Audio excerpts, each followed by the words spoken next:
Ya, saya bersama-sama dengan pihak UPPM, unit pemimpin pembangunan masyarakat negeri untuk berbuka puasa di daerah Keningau ini.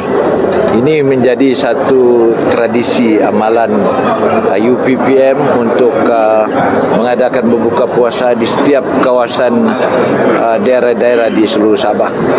Jadi hari ini saya berkesempatan, saya ucapkan banyak terima kasih lah dapat jumpa pegawai-pegawai kita di bawah untuk bersama-sama berbuka puasa. Mungkin harapan Datuk Seri dengan ada bantuan kepada penduduk atas banjir tadi itu? Yang bantuan? Ya, itu bantuan untuk mereka yang termiskin dalam senarai IKASI.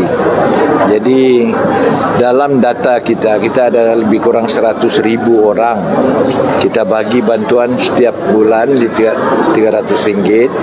Tetapi ada juga mungkin yang betul-betul memerlukan atau miskin, tegar, mereka boleh memohon di pejabat-pejabat daerah di seluruh Sabah untuk dimasukkan dalam senarai.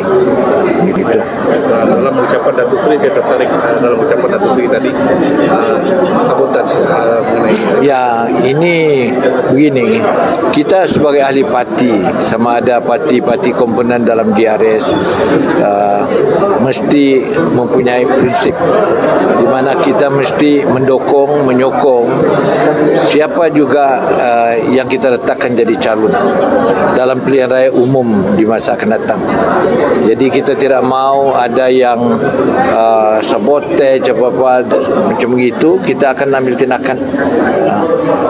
Jadi kita mau parti kita kuat, kita mau GRS ini kuat untuk menghadapi pilihan raya.